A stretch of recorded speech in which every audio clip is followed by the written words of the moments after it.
The Lost Road to Inanaki Village, Fukuoka Prefecture, Japan. I was 19 when my cousin Hiro dared me to go with him to find Inanaki Village. It was supposed to be just a thrill. A night drive, a few creepy photos for his blog, then back home by midnight. We both loved urban legends, and Inanaki was the holy grail of creepy places in Japan. They say it's a village cut off from the rest of the country where people live like it's still the Edo period, or worse. A sign supposedly blocks the road with a chilling message. The laws of Japan do not apply beyond this point. It sounded like complete nonsense until we got there. We left Fukuoka City past 10 p.m. driving toward Mount Inanaki. Hiro had GPS coordinates scraped from an old Japanese forum. They led us to the old Inanaki Tunnel, long abandoned, half collapsed from landslides. The new bypass was nearby, clean and well lit, but the old road, that was something else. As we walked toward the tunnel, fog rolled in like it was waiting for us. The air grew cold, too cold. We saw it then, the rusted metal sign barely legible in the beam of our flashlight. Yes, the rumor was true, the sign really was there. Beyond this point, the laws of Japan do not apply. My stomach twisted, it felt wrong, but Hiro pushed forward laughing nervously. It's just a story, man, we'll take a few pics and get out. I followed. The path beyond the tunnel wasn't on the GPS. It was completely black, no power lines, no cell service. Trees pressed in from both sides and our footsteps echoed unnaturally loud. At one point we saw something carved into the bark of a tree. A date, 1983. And next to it, the kanji run. We stopped walking. Then we heard it. A dragging sound, coming from the woods to our right. Hiro spun around with the flashlight, but it only caught glimpses, something pale low to the ground, moving too fast, too silently. We need to go, I whispered. He nodded, we turned back. But the tunnel was gone. What was a straight path now twisted unnaturally, like the trees moved when we weren't looking. We walked for what felt like hours. Our watches froze at 11:44 p.m., no stars above, no sounds except our breathing. Until we heard the first scream, not human, animalistic. Then another, closer.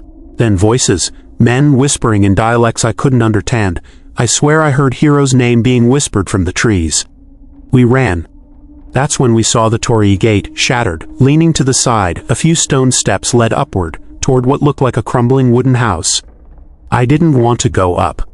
But Hiro did. The house was falling apart, windows smashed, paper walls shredded, but inside were strange signs of life.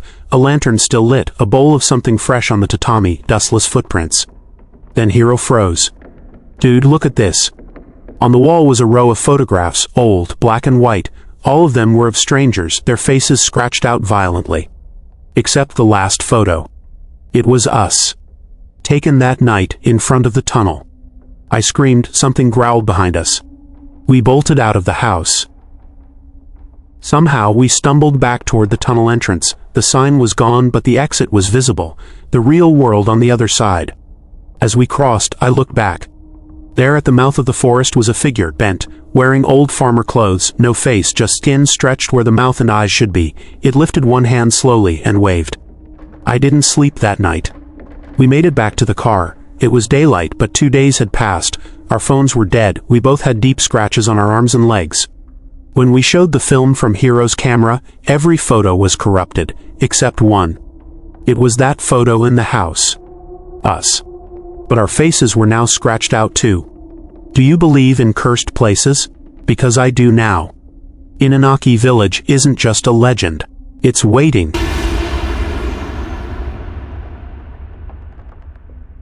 I saw the slit-mouthed woman. They say the 1970s was a time of growth and color in Japan. But for me, that year, 1979, was the year fear wore the face of a woman. I was 11 years old. We lived in Gifu Prefecture, in a sleepy neighborhood where nothing ever really happened. My father worked at the local train depot, and my mother ran a small flower shop near the market. Life was simple, school, homework, chasing dragonflies in the rice fields, until the rumors started. It began like a whisper. One of my classmates didn't show up for school. Then another. Everyone was talking about a woman in a surgical mask who'd been seen near the school gates. People said she approached children walking home alone and asked a strange question. Am I pretty? We laughed about it at first. I mean, Japan has plenty of weird stories. Ghosts, yokai, things our grandparents told us to scare us into behaving. But this was different, because it was happening now, because real people were getting scared. Because kids really were disappearing. Our teacher, Mr. Saito, tried to calm us, said it was just mass hysteria. Don't feed the fear, he said, but the school installed new rules, no walking alone, and everyone had to go home in groups. Police officers were even stationed outside the school entrance for a week. But fear doesn't follow rules, and one day I broke them. I stayed late at school to finish a painting project. By the time I left, it was already dusk. The halls were empty, and I knew I was in trouble. My friends had gone home hours earlier. I gripped my school bag and began to walk faster, eyes darting down the alley beside the school wall. That's when I saw her. She was standing near the edge of the alley, half-shadowed. A long tan trench coat, hair so black it gleamed blue under the flickering streetlight, and a white surgical mask covering her mouth. At first, I thought maybe she was just a mother or someone sick. Then she stepped closer. Her voice was soft, almost gentle. "Am I pretty?" I froze, my mind screamed run, but my legs refused to listen. I nodded, "Why yes." Then she removed the mask. Her face, my God, her mouth had been slit from ear to ear as if someone had carved it open with a blade. The flesh curled outward, revealing sharp teeth. It looked both fresh and inhuman. "How about now?" she whispered, tilting her head. I screamed. I dropped my bag and ran as fast as I could. I didn't look back, not once. I could hear footsteps chasing behind me, slapping against the pavement, fast and unrelenting. But as I turned the corner near the market, I ran into a group of old women. When I looked back, she was gone. Just gone. The next day, I told the school. They said I must have imagined it. Maybe I was under stress from the panic going around. But they never found the missing kids. Even today, some of them are still listed as unsolved cases. I'm a grown man now. I live in Tokyo with kids of my own. They walk to school like I used to, and sometimes I still remind them. Never talk to strangers wearing masks, especially if they ask if they're pretty. Because I still remember her face. And I know what I saw wasn't just a story. She's real. And she's still out there.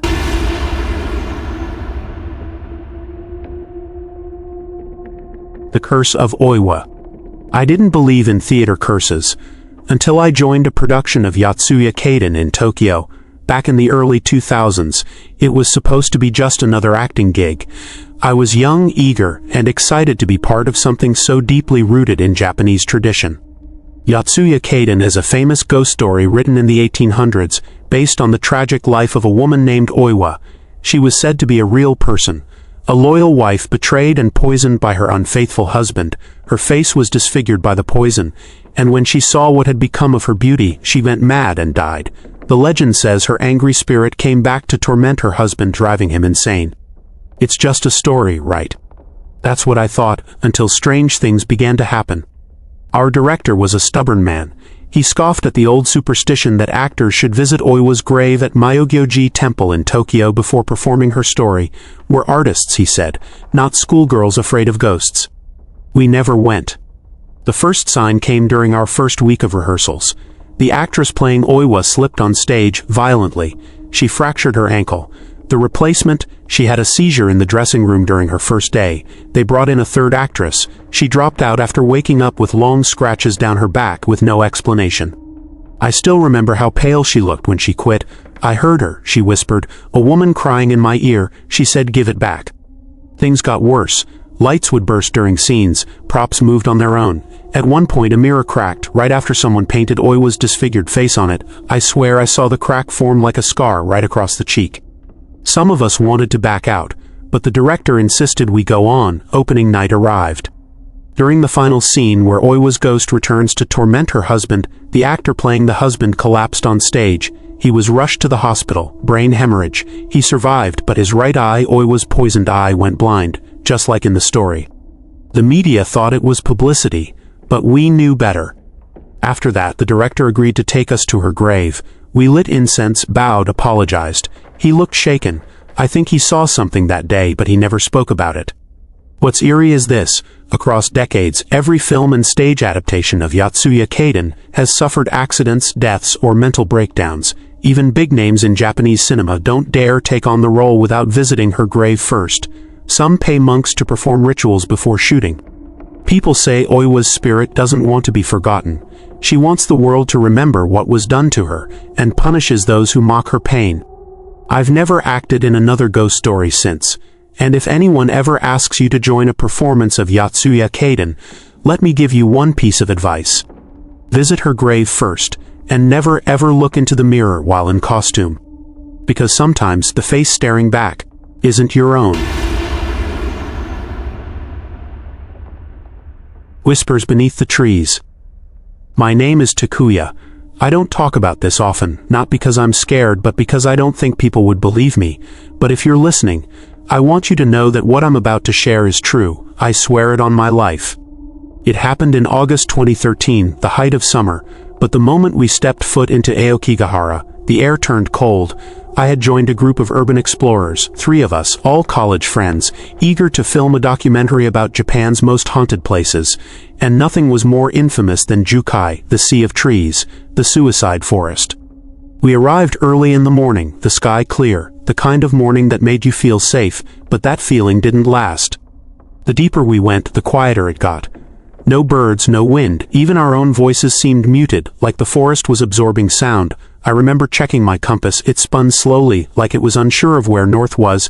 My friend Yuki laughed and said it was normal because of the magnetic lava rocks. Still, it made the hairs on my arms stand up. About an hour in, we saw the first ribbon, a red strip of cloth tied to a branch. Then another, and another. They were suicide prevention markers, used by people who planned to kill themselves but weren't sure yet. They'd tie the ribbon so they could find their way back, if they changed their mind. But not all of them made it back. I found an abandoned tent, collapsed and half buried in leaves. There was an old wallet nearby, covered in mildew, still had yen inside. We didn't touch anything, it felt wrong. That's when I heard it. A whisper behind me. At first I thought it was Yuki, but when I turned he was about 10 meters away. So was Kenji, both of them frozen, pale, staring past me. "Did you hear that?" Yuki said. I nodded, a whisper. Kenji took out his phone. "I'm recording." We stood silently for a moment, then the whispers came again, but this time they were clearer. It was crying, a woman's voice, gentle, breathless sobbing somewhere between the trees. We called out, "Daijobu desu ka, are you okay?" No answer. We moved toward the sound. Every step felt heavier, like the forest didn't want us there. My breathing became shallow. The light around us dimmed, even though it was barely noon. Something felt wrong. I could feel it in my spine. Then we saw her. A woman standing perfectly still, facing a tree, long black hair, a tattered white blouse. Her arms hung limply at her sides. We froze. Kenji whispered, "Ma'am, are you all right?" She didn't move, didn't breathe, just stood there. Then slowly, very slowly, she turned her head toward us. Her face wasn't right. Her mouth hung open wider than it should. Her eyes were pitch black, and her skin was gray, like something that had been in the forest for too long. I ran. I didn't even think. I dropped the camera and ran until my lungs burned. Yuki was right behind me. I didn't hear Kenji. We didn't stop until we saw the sunlight again, breaking through the trees near the trailhead. I turned to check on Yuki. His face was as pale as snow. I asked him, "Where's Kenji?" He shook his head. He didn't run. We called the police. A search team went in the next morning. They found Kenji's phone, but not him. The footage? Corrupted. Only static and a few seconds of that crying sound. We never found the woman. No missing person matched her description. Some say the spirits of Aokigahara lure the living to their deaths. Some believe the yurei, vengeful spirits of those who died in despair, wander that forest, searching for company. All I know is, something lives in those woods, something that doesn't want to be found.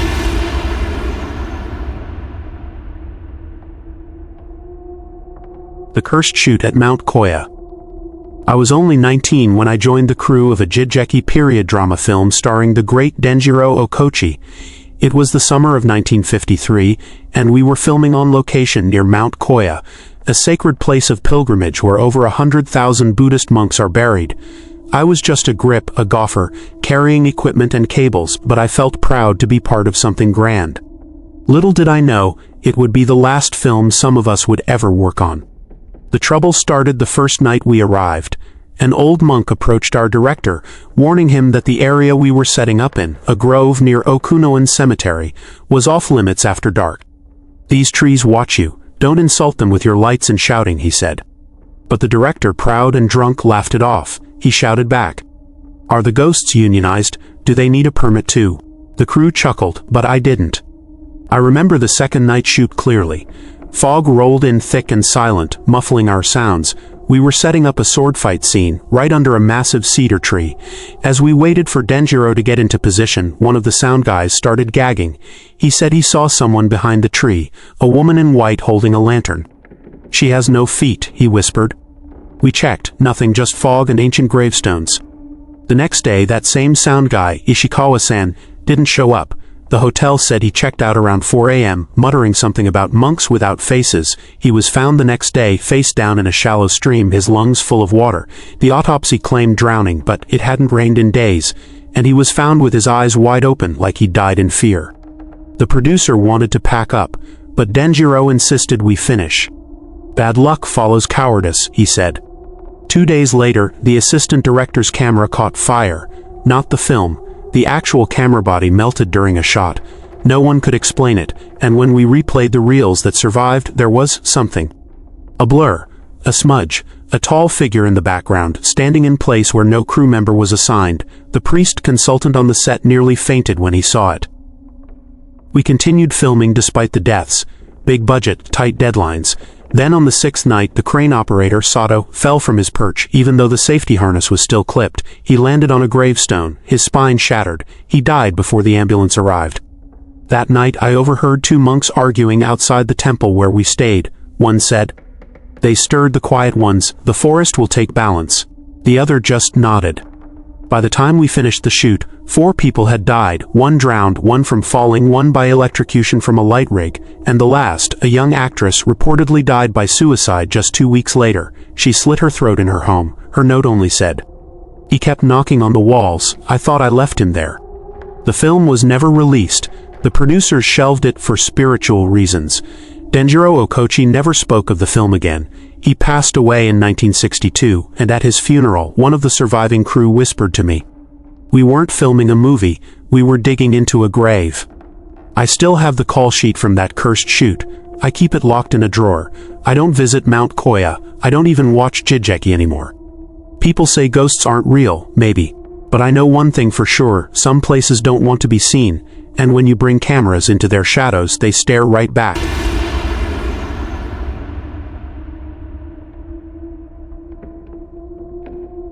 Tekateke, the woman cut in half. I was only 13 when I first heard the story of Tekateke, the ghost of a woman who was cut in half by a train and now drags her upper body across the ground, making the sound teke, teke as she moves. At the time, I brushed it off as just another creepy urban legend. But something happened in my hometown in Hokkaido during the winter of 1997 that made me believe otherwise. Our school was a typical small-town middle school, quiet, surrounded by snowy fields and a few scattered train tracks that ran just outside the campus. That winter, there was an accident. A young woman in her 20s slipped while crossing the tracks late at night. Witnesses said she was wearing high heels and had headphones on. She didn't notice the oncoming train until it was too late. The entire town was shaken when they found her body, or what was left of it. Her lower half was never found. The teachers tried to keep it quiet, but the students talked. Some said her torso was dragged for over 20 meters, her fingers clawing the snow, her mouth frozen open in terror. A week later, strange things began to happen.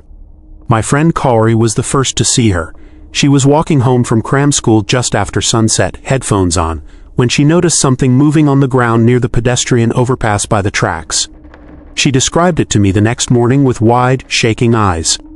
It was a woman, but only from the waist up. Her skin was pale blue, her hair was all over her face, she had no legs, she was dragging herself fast, way faster than anything that should crawl, and that sound, it went take like bones hitting the concrete. We laughed it off nervously, thinking maybe Kaori was just tired or making it up. But then it wasn't just her. Within a week, 2 more classmates claimed they saw the same thing, always near the tracks, always at dusk. One of them, Shoji, said he heard someone whisper behind him, "Am I still pretty?" before he saw a figure dragging itself under the bridge, stopping just before the streetlight, then vanishing when cars passed by. The town got quiet. Some parents even stopped letting their kids walk home alone. Our school principal warned us not to hang around the tracks, especially at night. But the worst came one cold Thursday night. My classmate Rena didn't come to school the next day. We later found out she had been walking home alone when she was found unconscious near the rail overpass. Her clothes were torn, her fingernails cracked and bloody, as if she had crawled in panic through gravel and snow. She was taken to the hospital, and when she woke up, she refused to speak. For months. When she finally did, the only thing she said was, she wants her legs back. After that, everything just stopped. No more sightings, no more whispers, just snow, silence, and the sound of trains. But sometimes, when I'm alone and I hear the echo of footsteps behind me, slow and dragging, I remember Rena's words. And I wonder, what happens when Teke Teke finds her legs? Do you think Teke Teke still roams the tracks of Hokkaido, or has she moved on to another city? If you enjoyed this chilling tale, don't forget to like and subscribe to Creepy Short Tales, where real horror walks beside you.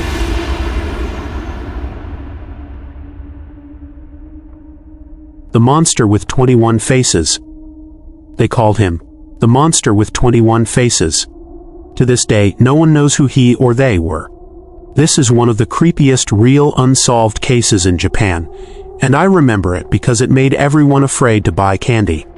It started in March 1984 when Katsuhisa Ezuki, the president of the Glico Candy Company, was at home. He had just finished taking a bath when two masked men with pistols broke into his house. They tied up his wife and daughter and dragged him into a van. The kidnappers held him in a warehouse and demanded a ransom of 1 billion yen plus 100 kilos of gold bars. The country was stunned. It was like something out of a movie, but Ezuki actually escaped 3 days later on his own. He untied himself and ran to safety. Everyone thought that was the end of it. It wasn't.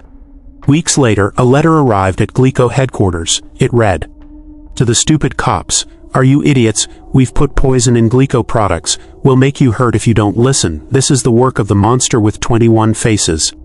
They signed every letter like that. Kaijun Naijuichi Menso in Japanese, a reference to a fictional villain who always changed his identity. What followed was pure horror. Supermarkets began pulling Glico candy off the shelves. Then the police found cyanide-laced treats in stores. Some had warning labels, but others didn't. Imagine being a mother, opening a box of caramel for your child, not knowing it might be poisoned. Panic spread across Japan. People were terrified. Sales plummeted. Glico lost over $20 million and had to lay off workers, but the monster wasn't done. The group began threatening other food companies. They sent similar letters to Marudai Ham, House Foods, and most famously, Morinaga, one of the biggest candy makers in Japan. Once again, poison treats were discovered. The group would place tainted packages in stores, sometimes repackaged to look completely normal. They bragged about it in letters. They wrote, "We enjoy watching your company panic. We enjoy watching people afraid to buy your food. What will you do next?" The authorities couldn't catch them. At one point, a man known as the Fox-Eyed Man was caught on camera placing a package in a train station. He had sharp eyes, sunglasses, and a baseball cap. Police chased him. They even tailed him to a rest stop once. But he vanished into the crowd and was never identified. There were over 125 police officers assigned to the case. They had fingerprints, audio recordings, and composite sketches. Nothing worked. In August 1985, the head of the police investigation, Superintendent Yamamoto, was so ashamed that he burned himself alive in his garden. His suicide note simply said, "I must take responsibility." A few weeks later, the final letter came. It read, "Yamamoto of Shiga Prefecture Police died. How stupid of him. We've got no friends or secret hiding place in Shiga. We decided to stop. Bye-bye, fools. Monster with 21 Faces." And just like that, they were never heard from again. The case remains unsolved to this day. No one was arrested. No charges were filed. The monster vanished like smoke. Some believe it was an inside job, that the criminals were former employees with access to distribution lines. Others think it was the Yakuza, or even a rogue government faction trying to destabilize Japan's economy. No one knows for sure. And the scariest part, no one knows if they're still out there watching, or waiting to strike again. So next time you open a box of sweets, are you sure you can trust what's inside?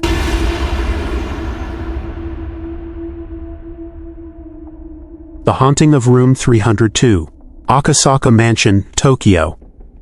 I used to work in Tokyo in the late 1990s as a freelance translator, and back then, I would sometimes book cheap short-term rooms around the city when I had late-night deadlines.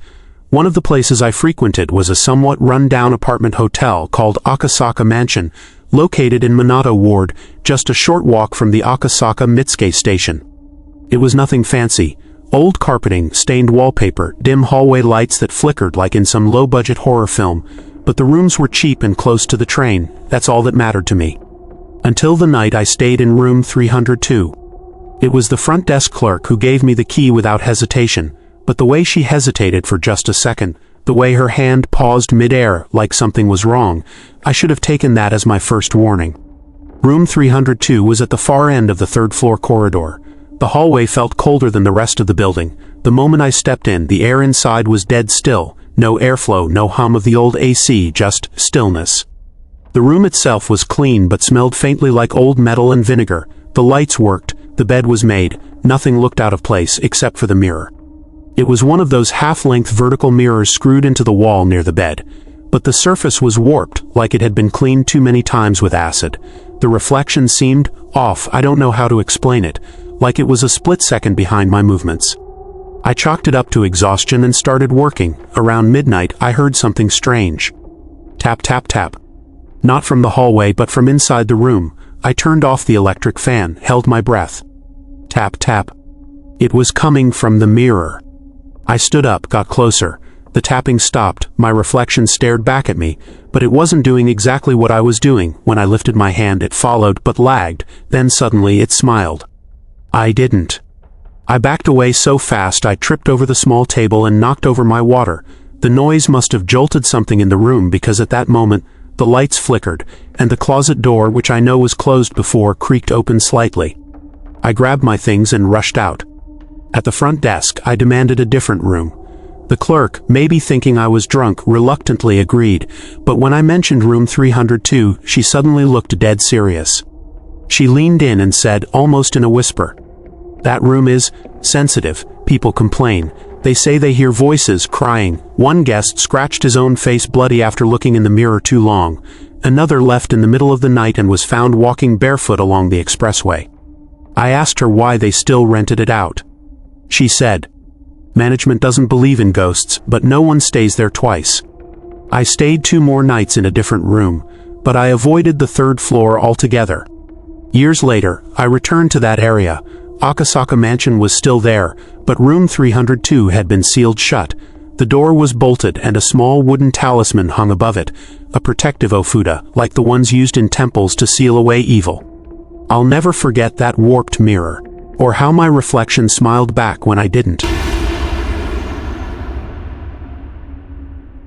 The storage room that still haunts me. A true story of an unsolved triple killing in Japan, 1995. I was only 16 back then, just a year younger than the 3 girls who were killed. It was July 30th, 1995. I remember that summer was unusually hot, the kind that made the air feel heavy with something unspoken. I lived near Hachioji in Tokyo, just a 15-minute walk from the Super Technoland bowling alley. That place was popular among teenagers, even I used to hang out there. That Sunday, I passed by the alley around 10 p.m. I noticed something odd, police cars, yellow tape, and a crowd forming. I thought it was just a robbery or someone passed out from the heat, but the next day, the whole town changed. 3 high school girls, 17, and 16 years old, were found in the 2nd-floor storage room, bound with duct tape, gagged, and shot point-blank in the head. Execution style. They were part-timers, regular girls, nothing shady, nothing suspicious. One of them even went to my school. Her name was Miyako. She was soft-spoken, always wore her hair in a braid. The last thing she ever said to me was, "Don't stay out too late, Hachioji's been weird lately." She was right. The killer came in after closing time. No sign of forced entry, so it was likely someone the girls knew, or someone pretending to be trustworthy. They were gagged and tied with practiced precision, wrists behind their backs, ankles bound, then shot one by one with a handgun. In Japan, where gun crimes are rare, the brutality shocked the nation. What made it worse? The killer left without a trace, no fingerprints, no security footage, no useful witness. Just silence. I remember hearing a rumor from one of the janitors. He said that when police went back to comb the scene again, they found a strange symbol carved into the wooden shelf in the storage room. It wasn't Japanese, it looked more like something occult, like a spiral wrapped in a triangle. That detail never made it into the newspapers.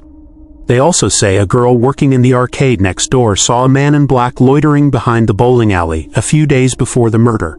She described him as tall, foreign-looking, with a hat pulled low over his face. He was watching the building from the alleyway. When she reported it, police shrugged it off. No one was ever arrested, no motive ever confirmed. Some said it was a gang-related execution. Others whispered about an obsessive stalker. A few believed it was a random thrill kill by someone practicing murder. The bowling alley closed years later and is now an abandoned building, overgrown with weeds and shuttered windows. But here's the thing. People say the storage room is still sealed shut. No one ever entered it again after the crime scene was cleared. I pass by that building sometimes, even now. There's a window on the second floor, the one they say leads to that room, and more than once I swear I've seen the flicker of a light inside, even though the building has no electricity. One time I looked up and saw something, a shape, like someone was watching me from that window. A teenage girl with braided hair. And that's why I never walk past Super Technoland at night anymore. Because I still wonder, did Miyako see who did it? And is she still waiting for justice?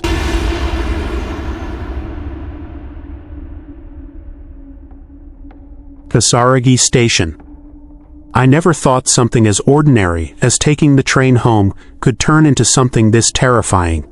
It started like any other evening. It was around 11:40 p.m. I had just finished a late dinner with some friends in Hamamatsu City. I boarded the local train line, one I'd taken dozens of times before. My destination was just a few stops away.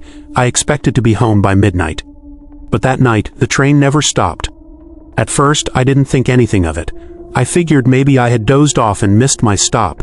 But when I looked out the window, the scenery wasn't familiar anymore. No buildings, no street lights, just darkness, thick woods, tunnels.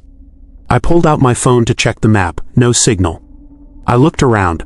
There were a few other passengers, but no one seemed concerned. A man in a suit stared blankly ahead. An old woman slept with her arms folded. I tried to ask the conductor, but I couldn't find one. The train was completely silent. So I did what any confused person would do in Japan.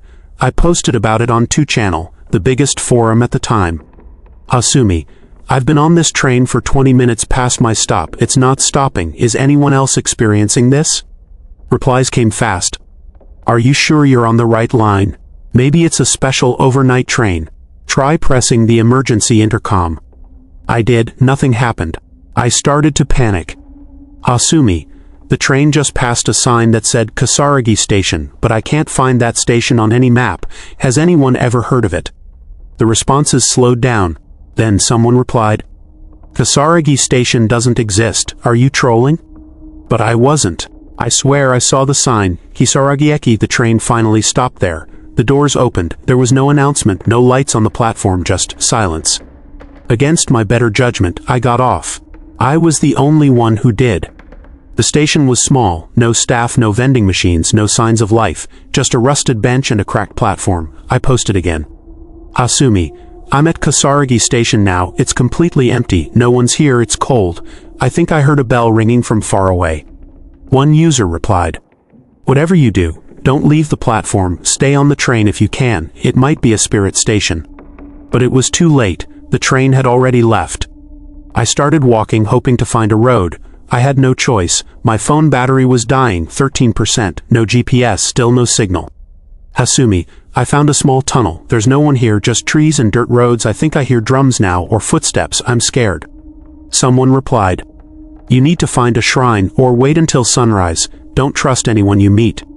Then something happened that still makes my blood run cold. As I passed through the tunnel, I saw a man. He looked like a normal guy in his 40s, but his clothes were covered in dust, like he'd been underground. He smiled at me and said, you're not supposed to be here. I can take you closer to the road if you want. Everything in me screamed to run, but I had no choice. I followed him. He led me through brush and hills, muttering things I couldn't understand, something about crossing over and not looking back. I glanced at my phone, 3% battery. Then I saw it, a shrine abandoned but real. I ran toward it, dropped to my knees and prayed. I begged to go home. When I looked back, the man was gone.